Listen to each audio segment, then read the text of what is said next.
alunos do 8º ano, eu sou Camille Borba e este é o meu sinal. E hoje eu serei a professora de vocês de língua portuguesa. E a gente vai hoje ter uma aula especial. Especial por quê? Porque estamos na semana natalina, na semana do Natal. E esta será provavelmente a nossa última aula de língua portuguesa do ano. Que tristeza, né, gente? Mas ano que vem tem mais.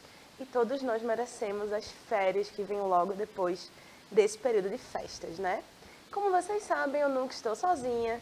E hoje quem faz a nossa tradução para Libras é a Helena. Bem-vinda, Helena. Espero que você goste da nossa aula de hoje.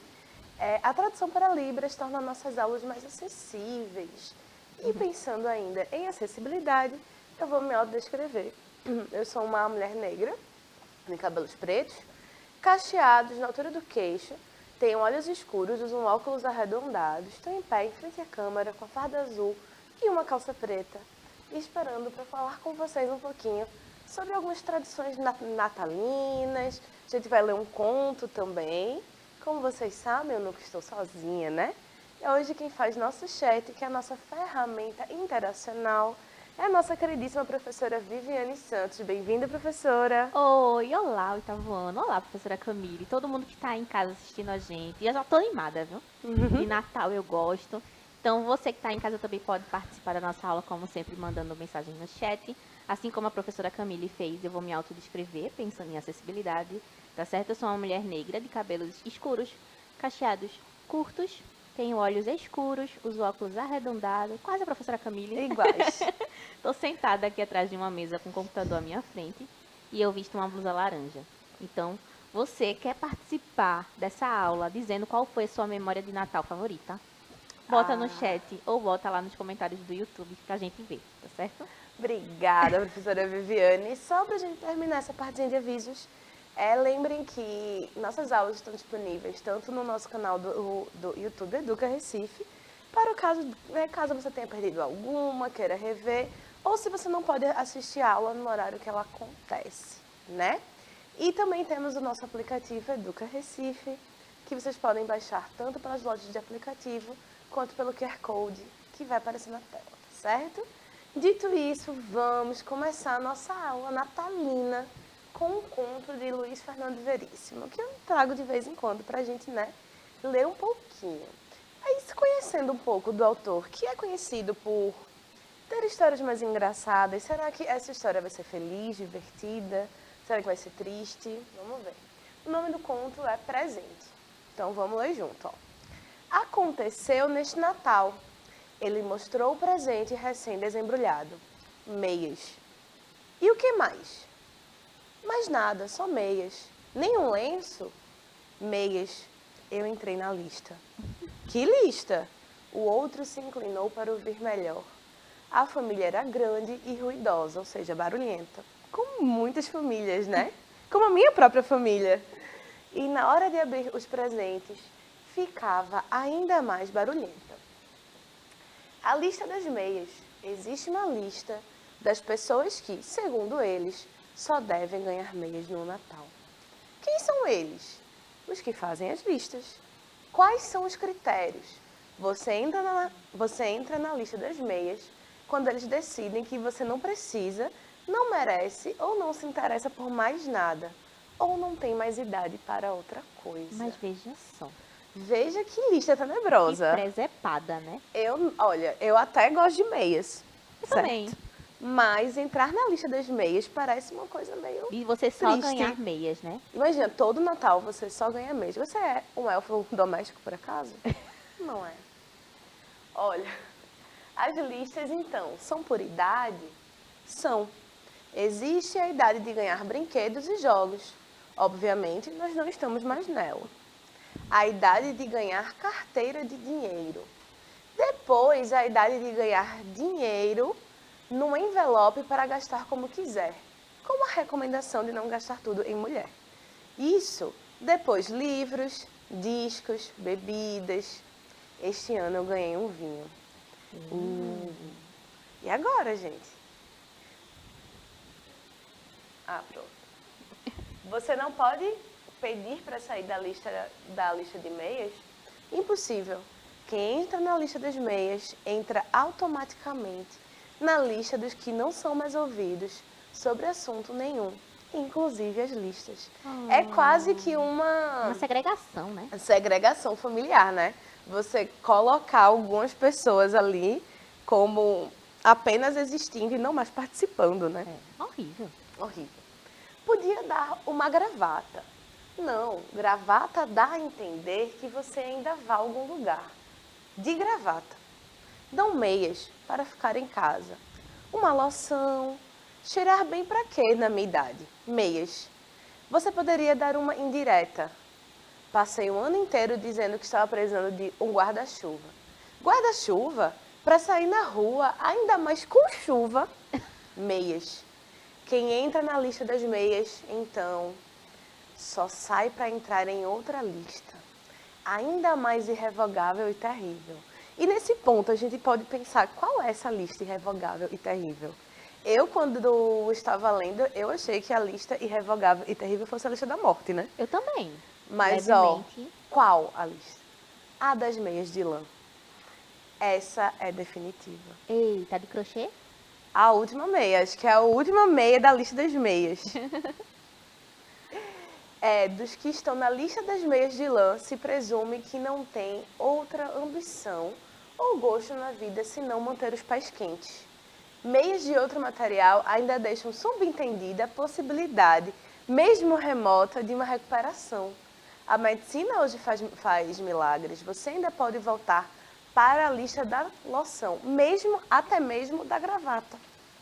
Mas da lista das meias de lã, ninguém sai com vida. Não. Então, a lista, ele termina, né, num tom um pouco sombrio, mas, aí eu trouxe aqui algumas questões para a gente orientar, né, a interpretação. Passar para a lista das meias, segundo o conto, é sinal do quê? É sinal de que a gente está envelhecendo dentro daquele círculo familiar, né, desse contexto familiar que o autor nos traz. É a lista daquelas pessoas que já estão envelhecendo, que os outros acham que não tem nenhuma outra ambição da vida. Quase como aquele objeto, quase como aquela pessoa decorativa no Natal, que ganha meias, porque meias são inofensivas, né? E você também pode pensar no desejo, né? Eu acho que depois de um certo tempo, é como se a gente já tivesse querido E tido e tudo. tido tudo. Porque a criança, ela ainda tem muitos desejos, né? Ela ainda tem muita imaginação, muita brincadeira para fazer. O adulto, ele tem menos esse espírito imaginativo, talvez. Né? O que sobra Isso. é o conforto. E a meia tem muito essa ideia de conforto, né? Para deixar o pé quente, para trazer mais... De né? proteção, para você ficar em casa. Quando ele fala da lista das meias de lã, dessa Definitiva. ninguém sai. Da lista das meias, vai que o milagre da medicina te dá, né, mais uns anos. Aí você volta para a lista do vinho, para a lista da... Professora Viviane, eu ganhei vinho esse ano, será que eu devo me preocupar? Não, Não, eu ainda acho que não. significa que você tá sociável ainda, Justo. o negócio, né? Mas aí, depois de você entrar na lista das meias de lã, é como se a próxima lista fosse justamente a do funeral. E aí, com isso, eu já quero pular para a pergunta 3, que poderíamos dizer que a lista de presentes que se ocupa faz uma analogia com a trajetória da vida? Eu acho que sim. Né? Quando ele traz aqui as listas, eu achei isso legal, porque você tem... a lista, existe a idade de ganhar brinquedos e jogos, e aqui a gente está falando da infância. Sim. Né? E existe a idade do ganhar o dinheiro ali meio escondido, que a gente pode pensar em uma adolescência, uma juventude. Depois a gente vem a idade de ganhar dinheiro no envelope para gastar como se quiser. Então aqui a gente já vem uma autonomia, né? Uma vida adulta. E aí a gente vai entrando na lista das bebidas, das loções, então uma certa maturidade. Por fim, a lista das meias. E a lista das meias se subdivide em meias sociais, em que há uma remota possibilidade de alguma autonomia, e as meias de lã, né, que são exatamente os últimos presentes. Dessa teoria, professora? Professora, eu gosto. Eu acho que faz uma boa analogia. Eu acho que a gente não deve se prender em listas. Eu também acho. Que eu acho que a gente pode ganhar tudo o que a gente quiser. Mas é uma boa analogia para a gente pensar nas fases da vida, né? Em como a vida pode se organizar. E aí, por fim, eu quero saber de vocês se, na sua opinião, passar para a lista de meias é um bom sinal. Se você pensar que você viveu uma história já Exatamente. que outras pessoas nem tiveram a oportunidade de viver, então você pode valorizar aquilo que aconteceu na sua vida. A trajetória, né? A trajetória, as experiências. O Natal é muito de você lembrar do passado, no sentido de que vamos fazer um panorama do que aconteceu esse ano. Né? Rememorar, lembrar aqueles que não estão presentes, aqueles que estão distantes, aqueles que não estão mais entre nós, né? Eu acho que passar para a lista de e-mails é sinal que a gente envelheceu. E que nem sempre envelhecer é uma coisa ruim. O que é ruim no conto é você ficar preso à ausência do querer. Você não poder Você não poder desejar outra coisa que não sejam meias. É a escolha de terceiros sobre os seus desejos, né? Sim, também. E outra coisa, ganhar brinquedos a vida toda, sendo que você está envelhecendo, pode significar que você não está amadurecendo, né? Isso. Então, viver é passar por diferentes estágios, né? Isso. E aí, eu gosto que ele faz, né, ele usa essa imagem da lista das meias de lã como aqueles velhinhos, né, os parentes mais velhinhos, que vão ser os últimos presentes. E que esse, na verdade, é o ciclo da vida, né? A gente só não deve se limitar a só querer, né, ter o que a gente está na lista de ter. Gostou, professora Viviane, desse conto? Dá muito É um jeito diferente de se pensar o Natal, né? E aqui a gente tem o quê? O costume, né, tradicional de trocar presentes. E aí vamos pensar, vamos descobrir de onde que veio essa tradição. Bora. Olha, trocar presentes no Natal é uma tradição anterior à festa cristã. Ou seja, antes mesmo da data, já se trocava presente nesse período. Uma das tradições antigas que remete ao ato de presentear era o Ano Novo Romano, em que se decorava a casa com folhagens e luzes e as pessoas distribuíam presentes às crianças e aos pobres. É uma prática muito semelhante ao que a gente incorporou no Natal, né?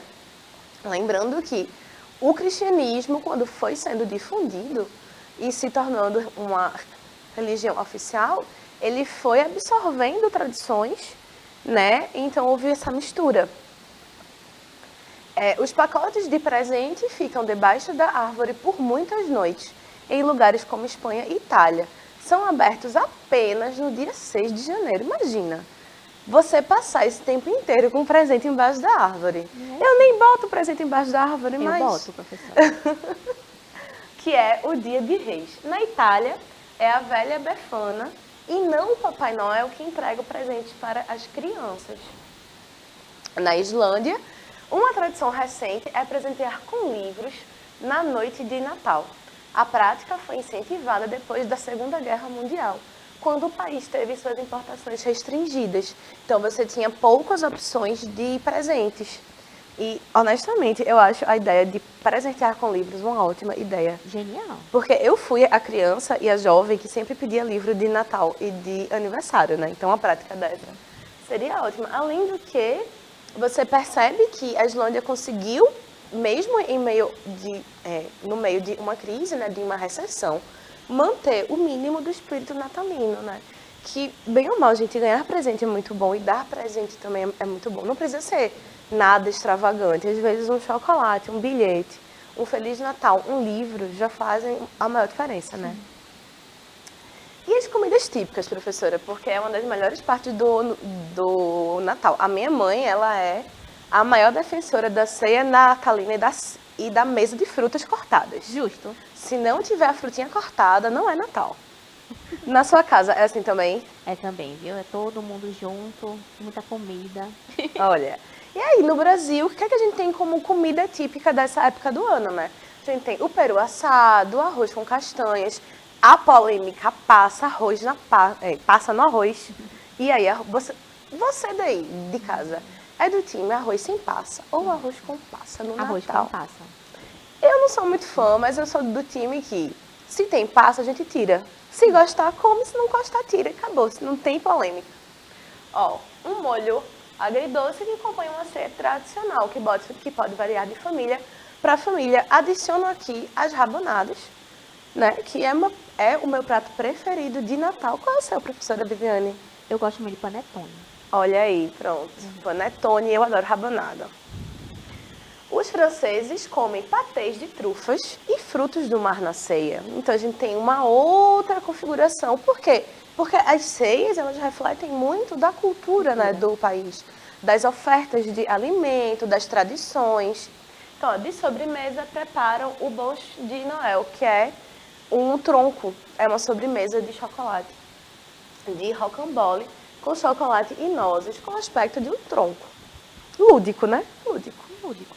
No México, bolinhos e tortilhas fritos servidos com calda de açúcar e canela. Acho que como um bolinho de chuva, né? Outro país com um Natal no verão é a Austrália, que faz piquenique com pratos como presunto e peru assados com molho.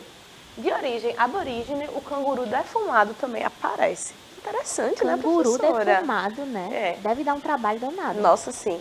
Os portugueses servem bacalhau, o mesmo peixe que preparam na Páscoa. Então a gente pode ver que, em comum, o que é que a gente tem em comum entre essas ceias? A gente tem a abundância, a variedade, você ter vários pratos.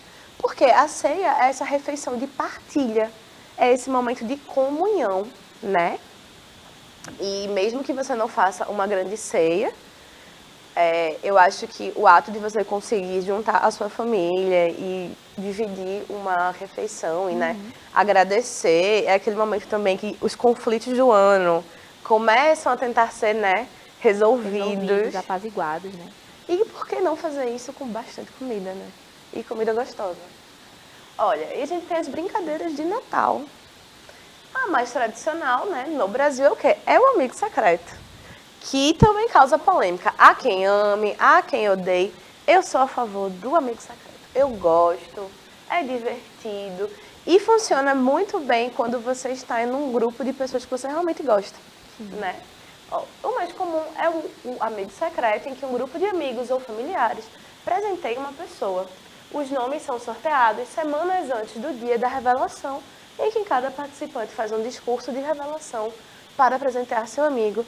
Devo dizer aqui ao vivo que eu tirei a professora Viviane no amigo secreto e foi uma escolha muito feliz para mim. Espero que ela tenha gostado também. Sim, de todos os presentes. Já as crianças espanholas, elas costumam deixar seus sapatos do lado de fora da casa com palha ou cevada. Vê que interessante, por quê? A Espanha vive um Natal no inverno. A gente vive um Natal no verão. Então isso faz com que as tradições sejam um pouco distintas, né? A ideia é que o capim seja alimento para os animais dos reis magos e recebam presentes em troca. Veja, no México, as posadas são um costume de recriar a busca de Maria e José por um abrigo. Um grupo de pessoas segue em procissão pela cidade entre os dias 16 e 24 de dezembro pedindo abrigo. A pinhata, enfeite de papel recheado de balas e doces, que a gente também tem esse costume daqui, que a gente chama de quebra-panela. A gente chama de quebra-panela. Quebra-panela. Eu sempre chamei de pinhata. Eu sempre chamei de quebra-panela. E agora? E agora? Diga aí você. Diga Maria aí Helena você. também conhece como quebra-panela. Maria Helena também conhece como quebra-panela. A gente vai depois fazer uma enquete aqui com a produção para dizer se é pinhata ou se é quebra-panela. Ó, é montada nessa época e as crianças com venda nos olhos precisam estourá-las batendo com varas, que era uma prática que tinha em festa infantil que não tem mais. É verdade. E era a melhor coisa do mundo. Porque tinha vários doces, né? Sim, e era a guerra dos doces, as crianças todas em volta dos doces. Na China, as crianças penduram meias na sala para receber presentinhos. Em Hong Kong, uma das tradições é queimar uma lista de papel com o nome das pessoas. A ideia é que a fumaça leve aos céus os nomes, numa cerimônia de renovação. Essa me deixou até... Eu gostei, é uma tradição que a gente pode até incorporar, mística, né? Bem místico. A tradição de... Pronto, a gente já falou, né? Que é uma das mais antigas. E aí vamos a outros hábitos e tradições pelo mundo. Ó. Chegando na Islândia, uma das tradições de Natal são os rapazes de Yule. Eles são grupos de duendes que adoram comer e brincar com as pessoas durante as visitas às cidades do país ao longo do mês de dezembro. Interessante para a professora Viviane perceber que em países nórdicos, como a Islândia e outros países que eu vou mostrar aqui, a gente tem uma mistura dos costumes de Natal entre a história cristã e os costumes mais pagãos, né? Sim. As figuras místicas de duendes e bruxas, e demônios e toda essa mística de presentes, de você deixar um sapatinho, de você oferecer alguma coisa em troca, né? A gente tem esse hibridismo. Porque isso fala muito como as culturas se constroem, né? Como as tradições vão sendo renovadas e são passadas de geração para geração, né? Os maiores símbolos do Natal reverberam isso, né? Porque você tem Jesus, o nascimento do menino Jesus, que é uma data cristã de comemoração, e você tem o Papai Noel.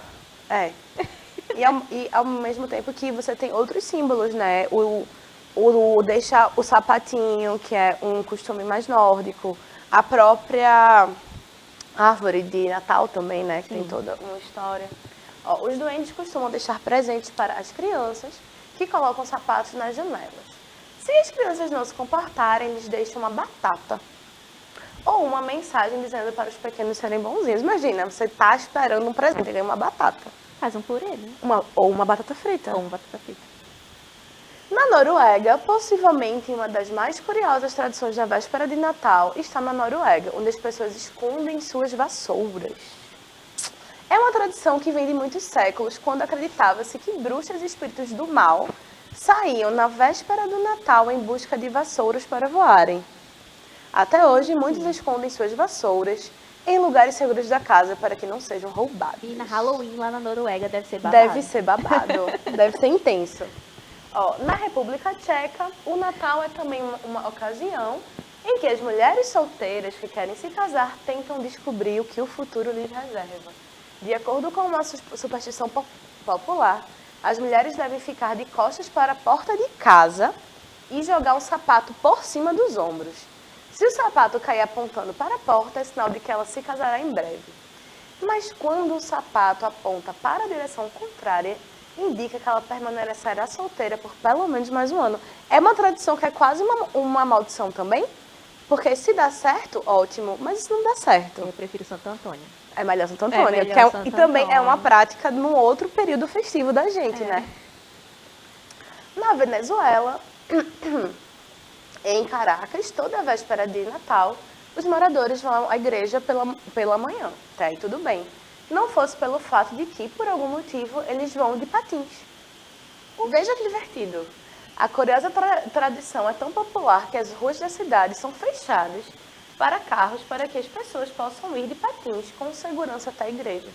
Na volta para casa, tanto exercício será recompensado, como a ceia base das típicas tamales, que são massas cozidas a vapor com recheios variados. Você já termina o ano fitness, andando de patins, né, indo para a igreja. Na Colômbia, o dia das velhinhas, não velhinhas, marca o início da temporada de Natal na Colômbia. Em homenagem à Virgem Maria e à Imaculada Conceição, as pessoas deixam velas e lanternas de papel nas janelas, sacadas e pátios de suas casas. A tradição das velas cresceu e hoje em dia cidades inteiras espalhadas pelo país se iluminam com decorações super elaboradas. Algumas das melhores podem ser vistas em Quimbaia, onde os bairros se enfrentam para disputar quem tem as melhores decorações. Aqui a gente tem também uma outra vertente, né, que é da decoração. Existem ruas em alguns países, alguns lugares, que há de fato uma competição entre os vizinhos para ver qual é a casa mais bem decorada. O ser humano consegue, né, incutir aí um espírito competitivo em tudo, exato. E na Itália, nas tradições italianas, existe uma personagem chamada Befana, que a gente já viu no comecinho aqui. Uma senhora que na noite de 5 de janeiro visita as casas pelo país, deixando doces para as crianças que são boas e um carvão para aquelas que não se comportam. Para isso acontecer, é preciso deixar a janela aberta e uma meia vazia. Uma concorrente para o Papai Noel, não é mesmo? Diz a lenda que a senhora presenteia com doces por ter negado abrigo aos três reis magos durante o percurso para visitar Jesus. Acontecimento celebrado em 6 de janeiro. Então, a Itália também é aquele país que você só pode abrir os presentes dia 6 de janeiro. Que tortura. Será que a Befana seria uma versão da Mamãe Noel? Seria um crossover interessante, né? Entre Seria. a Befana E o Papai Noel. Inclusive, daria para você ser o dobro. Seria duplamente mais rápido, né?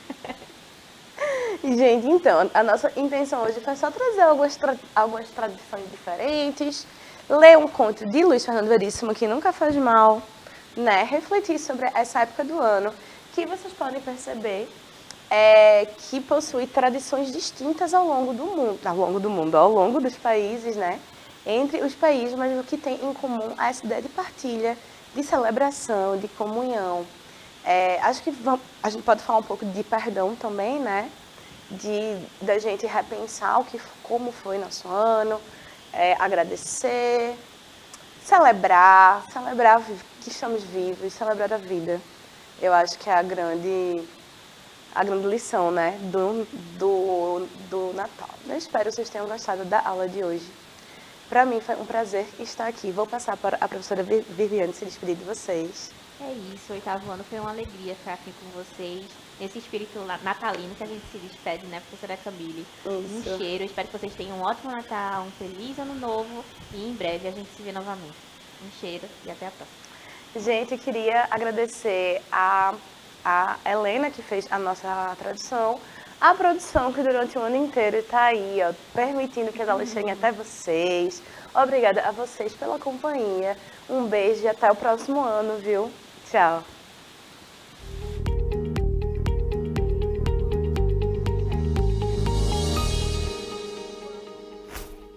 Falta o nono, que vai ser essa mesma aula, que eu já vi.